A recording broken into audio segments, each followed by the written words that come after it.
Meenakshi College of Nursing, Mangadu, and Arulmigu Meenakshi College of Nursing, Kanchipuram. BSc, MSc, and Post Basic BSc.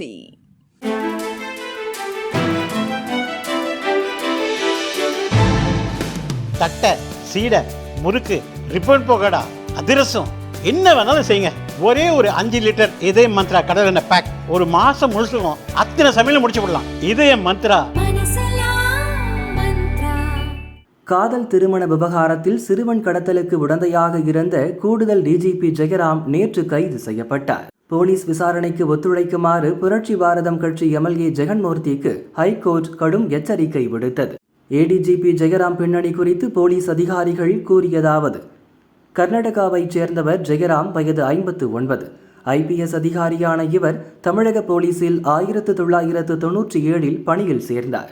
ஆயுதப்படை DIG மற்றும் சென்னை மாநகர போலீசில் வடக்கு மண்டல கூடுதல் கமிஷனர், மத்திய மண்டல ஐஜியாக பணியாற்றியுள்ளார். இப்போது ஆயுதப்படை கூடுதல் டிஜிபியாக பணிபுரிகிறார். அடுத்த ஆண்டு மே மாதம் ஓய்வு பெற உள்ளார். சர்ச்சைகளில் சிக்குவது ஜெயராமுக்கு வாடிக்கைதான். இவர் மத்திய மண்டல ஐஜியாக இருந்தபோதுதான் சிறப்பு டிஜிபியாக இருந்த ராஜேஷ் தாஸ் பெண் ஐபிஎஸ் அதிகாரிக்கு பாலியல் தொல்லை கொடுத்த விவகாரத்தில் சிக்கினார். பெண் எஸ்பி புகார் அளிக்க செல்கிறார் என்ற தகவல் அறிந்து அவரை செங்கல்பட்டு சுங்கச்சாவடியில் தடுத்து நிறுத்த உத்தரவிட்டதே ஜெயராம் தான் என்று கூறப்பட்டது. இச்சம்பவத்திற்கு பின் டம்மி பதவிகளில் பணியமர்த்தப்பட்டார்.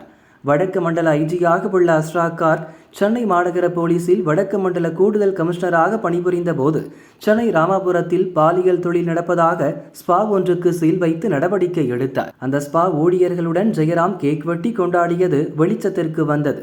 இப்போது சிறுவன் கடத்தல் வழக்கில் அவர் சிக்கியிருப்பதும் ஒரு பெண்ணால் தான் என தெரிய வருகிறது.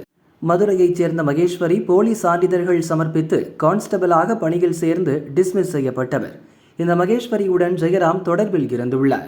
மகேஸ்வரிக்கு சட்டவிரோத கும்பல்களுடன் தொடர்புள்ளது.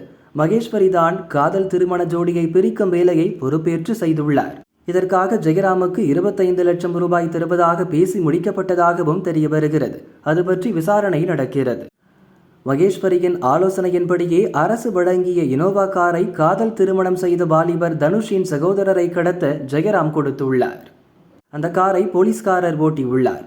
ஜெயராம் காரில்தான் சென்னை பூந்தமல்லியில் உள்ள ஹோட்டலில் இருந்த சிறுவனை ஏற்றி சென்று அவரின் வீட்டின் அருகே விட்டுள்ளனர். ஹோட்டலில் எம்எல்ஏ ஜெகன்மூர்த்தி மற்றும் மகேஸ்வரி இருந்ததற்கான ஆதாரமும் சிக்கியுள்ளது என்றனர்.